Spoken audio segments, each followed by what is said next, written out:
محترم ناظرین، السلام علیکم ورحمۃ اللہ وبرکاتہ۔ ماشاء اللہ الحمدللہ آج ہلدوانی میں تشریف آ گئی ہے ہماری حضرت کے آپ چہرہ کا نورانی چہرے کا دیدار کر رہے ہیں ماشاء اللہ۔ مجھے بھی شرف حاصل ہوا حضرت کے چہرے کا دیدار کرنے کا۔ ویسے دیکھتے رہتے ہیں ایم اے حسانی نیٹ ورک پر، تو چاہا حضرت کے ساتھ میں کچھ گفتگو کر لی جائے، ویڈیو بنا کر کے اس کی ڈال دی جائے۔ اتراکھنڈ میں جو ایک قانون لاگو ہوا UCC حضرت، یونیفارم سول کوڈ، اس کے تعلق سے میں ایک سوال آپ سے یہ کرنا چاہتا ہوں، اور لوگوں کے ذہن میں ہے بھی کہ یہ جو قانون لاگو ہوا ہے تو مسلمان اس کی مخالفت کیوں کر رہے ہیں؟ مسلمانوں کا اس سے کیا نقصانات ہیں اس سے، اور کیا کیا بدلاؤ ہے اس میں؟ کیا کوئی شریعت میں بدلاؤ کر رہے ہیں؟ کیا یہ لوگ کیا کوئی ہماری شریعت میں مداخلت کر رہے ہیں؟ اس کے تعلق سے چند باتیں آپ سے چاہوں گا میں، آپ اس پر روشنی ڈالیے گا۔ ناظرین کرام، السلام علیکم ورحمۃ اللہ وبرکاتہ۔ ماشاء اللہ بڑی خوشی ہوئی۔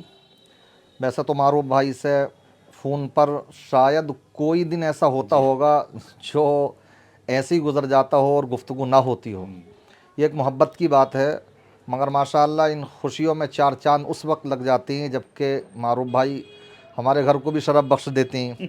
تو ماشاء اللہ یہ تشریف لائے، بڑی خوشی ہوئی۔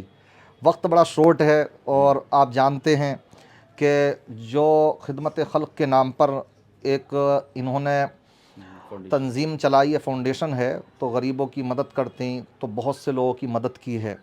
اس کے فوٹوز وغیرہ آپ نے دیکھے ہوں گے، ویڈیوز وغیرہ بھی آپ دیکھ سکتے ہیں۔ تو ماشاء اللہ آئے تھے اسی طرح سے ایک سلسلے میں، تو اب ایسا بھی کم ہوتا ہے، یہ ایک ہمارے لیے بھی بڑی ایک محبت کی بات ہے کہ جب آتے ہیں تو ماشاء اللہ مل کے جاتے ہیں۔ تو اب یہ سوال کیا انہوں نے، کہا کہ حضرت جب آئے ہیں تو کچھ نہ کچھ مجلس بھی ہو، تو ہماری مجلس دینی مجلس ہو جائے۔ جی الحمدللہ۔ تو الحمدللہ یہ ہماری بھی کوشش رہتی ہے کہ ہمارے آپس میں جب نشست ہو، کوئی بھی ہماری اٹھک بیٹھک ہو، تو وہ دینی ہی ہونا چاہیے۔ پیارے آقا صلی اللہ تعالیٰ علیہ وسلم اپنے صحابہ کے ساتھ میں رہتے تو اس میں آپ دین ہی کو ترجیح دیتے، دین کی باتیں کرتے۔ بزنس والے بیٹھتے تو ان کو بزنس کے مسائل بتاتے، تجارت کے مسائل بتاتے۔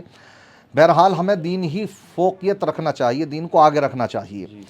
سوال یہ کیا کہ مسلمانوں کو اس سے کیا دقت ہے؟ دیکھیے، اس میں سیدھے سیدھے نام تو دیا جا رہا ہے کہ یہ سمان ناگرک قانون ہے، یعنی سب کو برابر کا اس میں حصہ دیا جائے گا۔ حالانکہ اس سے پہلے ڈاکٹر بھیم راؤ امبیڈکر نے جو سنویدھان دیا ہے وہ مضبوط قلعہ، کہ اس کو اگر مضبوطی سے پکڑے رہیں تو سب کے حقوق ملتے رہیں گے، نہ کوئی آوازیں اٹھیں، نہ کسی طریقے کے آندولن ہو، کیونکہ اس میں سب کو برابر کا حصہ دیا گیا۔ اب اس کے ساتھ ساتھ ایک مسلم پرسنل لا ہے اور ایک اسی طریقے سے ہندو پرسنل لا بھی ہے، اور دونوں اب تک تھے، لیکن اس کے ذریعے سے مین چیز یہ ہے کہ مسلم پرسنل لا کو کچلا جا رہا ہے، اور کچلا اس لیے جا رہا ہے کہ ہمارے جو مذہبی معاملات تھے اس میں اب تک جو کورٹ میں فیصلے ہوتے، عدالتیں فیصلے دیا کرتی تھیں، تو وہ مسلم پرسنل لا کو آدھار بناتے ہوئے دیا کرتی تھیں، مگر اب اس کو کچل دیا جائے گا، اس کا گلا گھونٹ دیا گیا۔ اس کے ذریعے سے UCC کو لاگو کرنے کے بعد پشکر سنگھ دھامی نے جو لاگو کر دیا 27 جنوری 2025 کو، تو آج 29 ہے، 30 ہے، 29-30 ہونے جا رہی ہے، تو اب اس میں جو ہے اس کو کچلا جا رہا۔ مثال کے طور پر آپ اس میں دیکھیں تو کہ صاحب نکاح جو جس طریقے کا ہے، جو جس مذہب کا ہے، وہ اپنے انوسار کریں گے صاحب، یہ تو ہو گیا اس انداز میں۔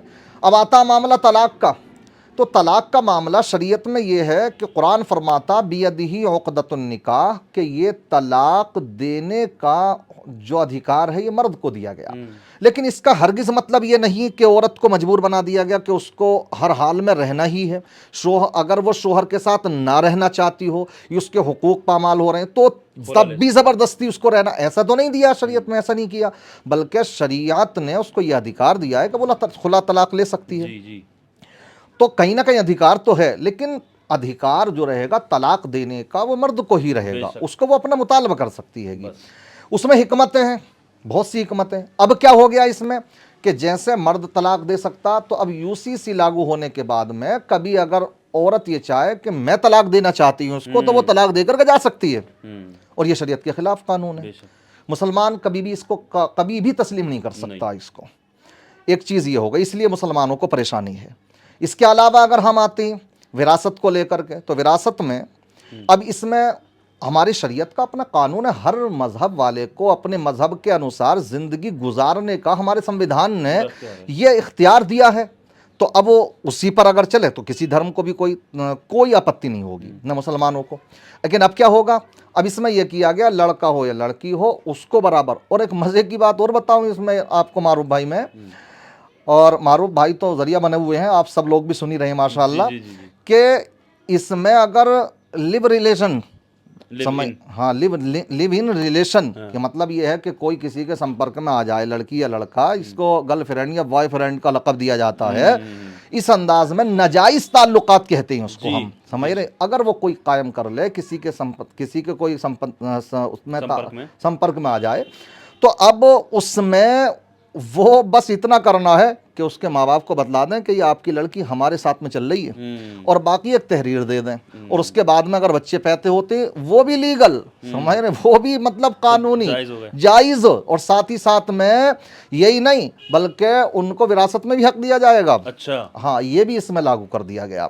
تو یہ سب یورپ سے چل کر کے یہ مغربی تہذیب، مغربی کلچر، یہ اس کو اب تک چل رہا تھا، ایسا کافی چل رہا تھا، مطلب چل تو رہا تھا، گندگی تو اس طرح کی پھیلی ہوئی تھی، مگر اس کو اب قانونی شکل دے دی گئی کہ یہ سب کوئی غلط نہیں ہے صاحب، اور اس میں بھی وراثت دی جا رہی ہے۔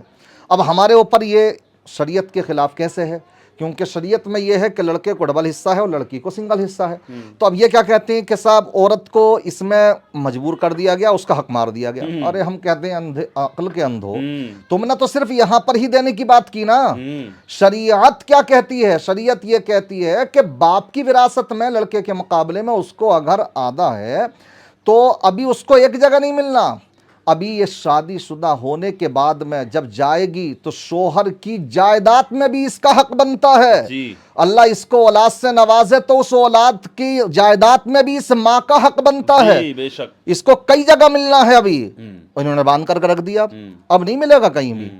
تو اس طرح کی ابھی باتیں کی جا رہی ہیں، اس طرح کی۔ اسی طریقے سے شریعت کے خلاف جو بھی قانون ہوگا مسلمان اس کو کبھی بھی تسلیم نہیں کر سکتا ہے۔ اور ابھی کیا ہے، اتراکھنڈ میں 13 ضلع ہیں یہاں پر، سمجھ رہے ہیں، تو یہاں پر 9 تو ان کے ہی ہیں، اس سمے کے مسلمانوں کی تعداد نہ کے برابر، 4 ایسے ہیں کہ جہاں پر تھوڑی پاپولیشن مسلمانوں کی ہے، تو یہاں پر اس کو جو ہے ابھی ٹیسٹ کر کے دیکھا جا رہا ہے، یہاں سے شروع کیا گیا۔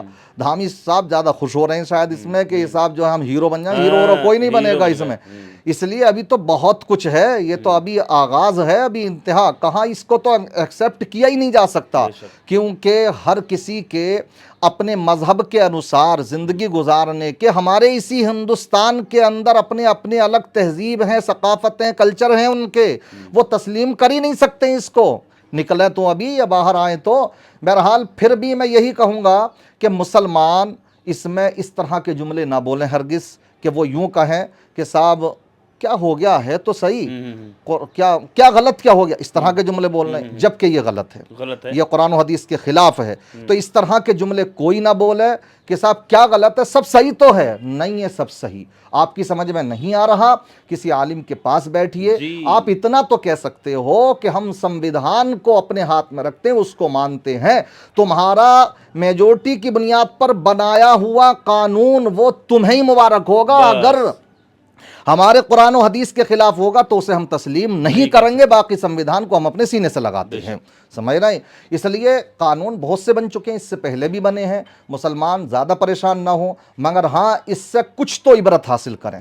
طلاق دینے کے معاملات میں ہمارے ہاں کچھ تو گڑبڑی ہے، اور وہ یہ کہ طلاق جب دیتے ہیں تو وہ ایک سانس میں کئی ہی دے کر کے رکتے ہیں، کبھی ایسی نوبت آئے تو بس ایک ہی طلاق دیں، تو انشاءاللہ کوئی اس طرح کی نوبت ہی نہیں آئے گی۔ جو انہوں نے قرآن و حدیث کے خلاف قانون بنا دیے تو اس تک تمہیں دروازے کھٹکھٹانے پڑیں۔ پھر بھی اگر کوئی مسئلہ آئے تو آپ کو چاہیے کہ آپ مسلمان ہیں تو قرآن اور حدیث پر ایمان رکھتے ہیں، اللہ اور اس کے رسول پر ایمان رکھتے ہیں، اگر مسلمان ہیں اور مسلمان ہی رہ کر کے زندگی گزارنا چاہتے ہیں اور مسلمان ہی مرنا چاہتے ہیں، تو آپ کو چاہیے کہ آپ قرآن اور حدیث کو سینے سے لگائیں۔